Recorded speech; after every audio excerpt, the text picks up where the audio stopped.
جو بھی اپنے گھروں میں ان بیٹیوں کو لا کے جو کسی اور کی بیٹیاں اور آپ کی بہویں ہیں ان کے ساتھ لا کے برا سلوک کرتے ہیں، ان کی حق تلفی کرتے ہیں، ان سے جانوروں کی طرح کام کرواتے ہیں، یہ بے عزتی اس عورت کی تو ہے ہی ہے، یہ بے عزتی اس شوہر کی ہے.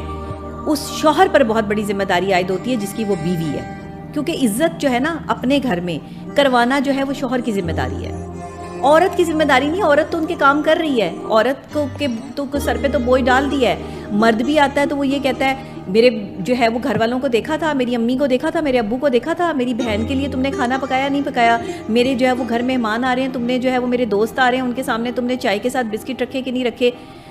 کیا ہو رہا ہے یہ مطلب یہ سارے معاملات کیا ہو رہے ہیں؟ آپ یہ کس طرف جا رہے ہیں؟ آپ کی بیوی کا بھی وہی اختیار ہے جو آپ کا اختیار ہے، جو آپ کے گھر میں آپ کی بہن بیٹی کا اختیار ہے، وہی اختیار آپ کی بیوی بھی رکھتی ہے. وہ بھی اتنی عزت چاہتی ہے جتنی عزت آپ اپنی بہنوں کو دیتے ہیں.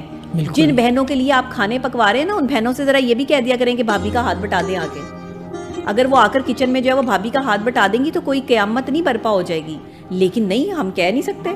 آپ کہہ کے دیکھیں، ایسے ایسے تانے جو ہے وہ سننے کے لیے ملیں گے کہ دنیا یہاں سے اٹھا کے جو ہے وہ یہاں پر غرق کر دیں گے لوگ. میں نے اپنی بھابھیوں کو کبھی نہیں کہا کہ اٹھ کے کام کرو، یہ کرو وہ کرو فلاں کرو. میں نے خود ہی کام والی رکھی، صفائیاں برتن یہ وہ. ہم نے خود سوچا کہ ہمیں اپنی بھابھی کو ریلیف دینا ہے. اس کو بھی اتنا ہی سونا ریکوائرڈ ہے جتنا مجھے ریکوائرڈ ہے، کہ اگر جتنی میں اپنے آپ کے لیے جو ہے وہ کوئی چیز خریدتی ہوں یا میں اپنے آپ کے لیے سکون محسوس کرنا چاہتی ہوں، تو میری بھابھی بھی تو ایک انسان ہے، وہ بھی تو جو ہے وہ گھر پر آئی ہے.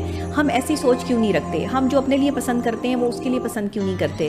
ایون اگر بھابھی کے پاس کوئی اچھی چیز ہوگی تو نندوں کی خواہش ہوگی کہ بھابھی سے لے کر جو ہے وہ ہم خود پہن لیں، تو کوئی بات نہیں، آپ پہن سکتی ہیں. اگر آپ کی بھابھی آپ کو شوق سے یا عزت سے یا اپنی خوشی سے دیتی ہے تو ویل اینڈ گڈ، اور اگر نہیں دیتی تو اس میں ناراض ہونے والی کوئی بات نہیں ہے. وہ اپنی چیز اگر شیئر نہیں کرنا چاہتی تو اس بات کو معاملہ بنا کر آپ کو لڑائی نہیں کرنی چاہیے.